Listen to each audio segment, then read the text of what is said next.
These words I conclude. Thank you very much, madam. माननीय सदस्य श्री थोल Thiru Maval 1G।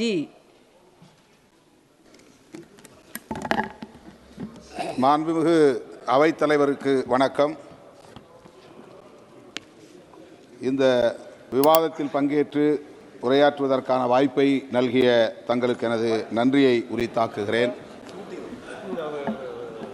பஹல்காமில் நடந்த பயங்கரவாத தாக்குதலில் அப்பாவி பொதுமக்கள் 26 பேர் படுகொலை செய்யப்பட்டனர். அந்த தாக்குதலை வன்மையாக கண்டிப்பதோடு உயிரிழந்த 26 பேர் குடும்பத்தினருக்கும் எனது ஆழ்ந்த இரங்கலை தெரிவித்துக் கொள்கிறேன். பாதிக்கப்பட்ட அந்த குடும்பத்தினரின் நலன்களுக்கு அரசு என்ன இழப்பீடு தந்தது என்கிற விவரம் தெரியவில்லை.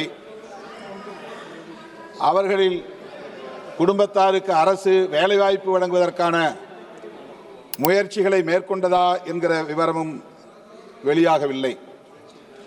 ஆகவே பாதிக்கப்பட்ட அந்த குடும்பத்தினருக்கு இழப்பீடு வழங்க வேண்டும், வேலைவாய்ப்பு வழங்க வேண்டும் என்பதை முதலில் ஒரு கோரிக்கையாக நான் முன்வைக்கிறேன். அந்த படுகொலையை தடுத்திருந்தால் நாம் பெருமைப்படலாம், இந்த அரசின் நடவடிக்கையை பாராட்டலாம். ஆனால் படுகொலை நிகழ்ந்துவிட்டது. 26 அப்பாவிகள் உயிரிழந்திருக்கிறார்கள். இந்த நிலையிலே நாங்கள் துல்லியமாக தாக்குதல் நடத்தியிருக்கிறோம், திருப்பி தாக்கியிருக்கிறோம் என்று பெருமை பொங்க பேசுகிறோம். இதில் பெருமைப்படுவதற்கு என்ன இருக்கிறது என்று எனக்கு விளங்கவில்லை. மிகப்பெரிய நாடு, பாகிஸ்தானோடு ஒப்பிடுகிற போது பல மடங்கு வலிமையுள்ள ஒரு தேசம், 140 கோடி மக்கள் தொகையை கொண்ட ஒரு பெரிய நாட்டை மிக இலகுவாக அவர்கள் உள்ளே புகுந்து தாக்கிவிட முடியும் என்பதற்கு ஒரு சான்றாக இந்த பஹல்காம் தாக்குதல் மீண்டும் ஒரு அச்சுறுத்தலை ஏற்படுத்தி இருக்கிறது. இது நாட்டின் பாதுகாப்புக்கு விடப்பட்ட சவால். இது நாட்டின் மக்களுக்கு உள்ள பாதுகாப்பை அச்சுறுத்தக்கூடிய ஒரு நடவடிக்கை. உளவுத்துறையின் தோல்வி, பாதுகாப்புத்துறையின் தோல்வி, ஆட்சி நிர்வாகத்தின் தோல்வி என்பதை சுய விமர்சனமாக முதலில் நாம் ஏற்றுக்கொள்ள வேண்டும். அதுதான் நம்மை மீண்டும் வலுப்படுத்துவதற்குரிய வாய்ப்பை உருவாக்கி தரும். வெளியுறவு கொள்கையும் தோல்வியடைந்திருக்கிறது என்பதைத்தான் இது காட்டுகிறது. காஷ்மீர் தொடர்பாக நாம் எடுத்திருக்கிற நிலைப்பாடும் தோல்வியடைந்திருக்கிறது என்பதைத்தான் இந்த தாக்குதல் உறுதிப்படுத்தி இருக்கிறது. அரசமைப்பு சட்டம் உறுப்பு எண் 370 நீக்கிவிட்டால் காஷ்மீர் சுதந்திர தேசமாக மாறிவிடும், பயங்கரவாதம் முற்றாக ஒழிந்துவிடும், பொதுமக்கள் அங்கே சுதந்திரமாக உழவ முடியும், சுற்றுலா வளர்ச்சியடையும் என்றெல்லாம் நம்முடைய அரசின் தரப்பிலே சொல்லப்பட்டது. 370 நீக்கப்பட்டது. ஆனால் என்ன நிலை? அதன் பிறகுதானே இந்த தாக்குதல் நடந்திருக்கிறது. அரசு நமக்கு பாதுகாப்பு தரும் என்கிற நம்பிக்கையின் அடிப்படையில் தானே பொதுமக்கள் சுற்றுலா பயணம் மேற்கொண்டார்கள். ஆனால் எல்லை தாண்டிய பயங்கரவாதம் ஊடுருவியது எப்படி? அதை தடுக்க முடியாத நிலை ஏற்பட்டது எப்படி? எல்லை ஓரத்தில் தொடர்ச்சியாக பாதுகாப்பு படை வீரர்கள் இருக்கிறார்கள் என்கிற நம்பிக்கையின் அடிப்படையில் தானே பொதுமக்கள் பஹல்காமுக்கு வந்தார்கள். அந்த இடத்திலே பாதுகாப்பு படை வீரர்கள் இல்லாமல் போனது எப்படி? அந்த இடத்திலே தாக்குதல் நடத்தியவர்களை தடுத்து எதிர்த்து போராடிய குதிரை ஓட்டித்தான் அந்த இடத்தில் பலியாகி இருக்கிறானே தவிர நம்முடைய ஆர்மி பாதுகாப்பு படையை சார்ந்த வீரன் யாரும் அதிலே பலியாகவில்லை. இது மிகப்பெரிய அளவில் நமக்கு சந்தேகத்தை எழுப்புகிறது, கேள்வியை எழுப்புகிறது. ஆகவே காஷ்மீர் தொடர்பாக இந்த அரசு எடுத்த நிலைப்பாடு படுதோல்வி அடைந்திருக்கிறது.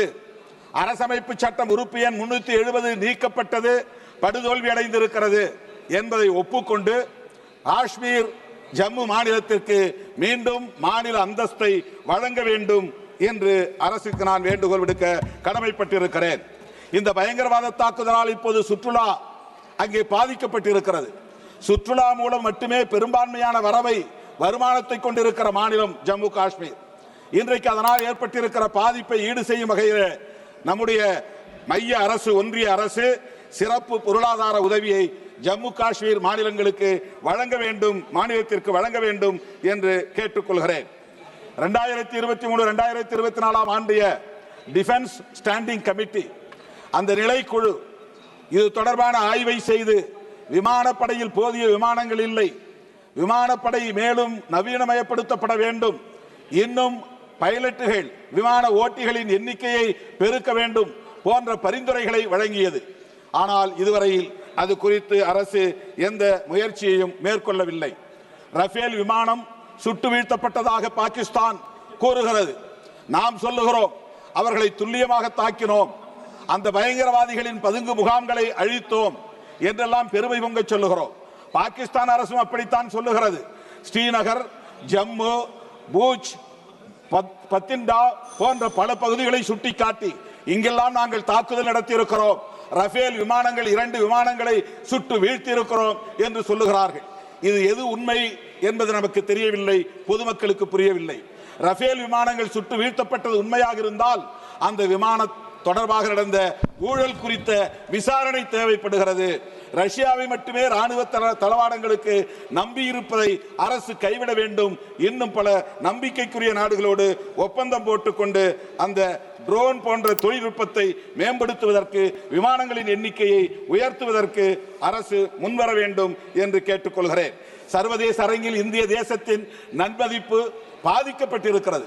இந்த விவகாரத்தில் பெஹல்காம் பயங்கரவாத தாக்குதலை எத்தனை நாடுகள் கண்டித்திருக்கின்றன?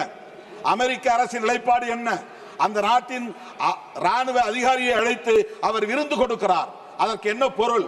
இந்தியா எங்களுக்கு ஒரு பொருட்டு இல்லை என்று ட்ரம்ப் வெளிப்படையாக சொல்லுகிறார். இந்த போரை நான் தான் நிறுத்தினேன், இந்திய அரசு நிறுத்தவில்லை என்று சொல்லுகிறார். நம்முடைய இறையாண்மையை கேள்விக்குள்ளாக்கக்கூடிய அமெரிக்க அரசை எதிர்த்து நாம் என்ன நிலைப்பாட்டை எடுத்திருக்கிறோம்? அங்கே சட்டவிரோதமாக தங்கியிருக்கிற இந்திய குடிமக்களை கால்விலங்கு கைவிலங்கு போட்டு விலங்குகளை விட மோசமான முறையிலே கொண்டு வந்து இங்கே இறக்கினார்கள். ஒரு வார்த்தை அமெரிக்காவை நாம் கண்டிக்கவில்லை. ஆக நம்முடைய அரசின் வெளியுறவு கொள்கை எந்த அளவுக்கு இருக்கிறது என்பது வெளிப்படுகிறது. அது மட்டுமில்லாமல் ஒன்றை சொல்லி நான் முடிக்க விரும்புகிறேன். வெளியுறவு கொள்கையில் நமக்கு பெரும் தோல்வி அடைந்திருப்பதை போல உள்நாட்டில் நாம் மக்கள் ஒற்றுமை குறித்து கவலைப்படாமல் இருக்கிறோம். இங்கே மதவாத அடிப்படையில் முஸ்லிம் வெறுப்பையும் கிறிஸ்தவ வெறுப்பையும் நாளுக்கு நாள் அதிகரிக்க செய்கிறோம். நம்மிடையே ஒற்றுமை இல்லை என்பது சர்வதேச அரங்கில் தெரிகிறது. ஒற்றுமை உருவாக்குவதற்கான ஆக்கப்பூர்வமான பணிகளை அரசு மேற்கொள்ள வேண்டும். வெறுப்பு அரசியலை கைவிட வேண்டும். குறிப்பாக முஸ்லிம்களுக்கு எதிரான வெறுப்பு அரசியலை அடையாளப்படுத்தக்கூடிய வகையில் துருக்கிக்கு எதிரான நடவடிக்கை இந்த அரசு மேற்கொள்கிறது. சீனாவுக்கு எதிரான நடவடிக்கை மேற்கொள்ளவில்லை. இது முஸ்லிம் வெறுப்பை வெளிவிவகார கொள்கையிலும் நாம் உட்படுத்துகிறோம் என்பதை காட்டுகிறது. எனவே மதவாத அரசியலும் நம்முடைய தேசத்தின் பாதுகாப்புக்கு மிகப்பெரிய அச்சுறுத்தலாக இருக்கிறது. இந்த வெறுப்பு அரசியலை அரசு கைவிட வேண்டும். உள்நாட்டு மக்களின் ஒற்றுமையை மேம்படுத்த வேண்டும். வெளிவிவகார கொள்கையில் ஒரு நாட்டை மட்டுமே சார்ந்திருக்காமல் நாம் அனைத்து சர்வதேச நாடுகளோடும் நல்லிணக்கமான உறவை பேண வேண்டும் என்பதை சொல்லி வாய்ப்புக்கு நன்றி கூறி முடிக்கிறேன். நன்றி, வணக்கம். நமது தமிழ் நியூஸ் சேனலில் உங்களது பொருட்களை வெறும் 500 ரூபாயில் விளம்பரம் செய்ய வேண்டுமா? தொடர்புக்கு 7806942275 தொடர்பு கொள்ளுங்கள்.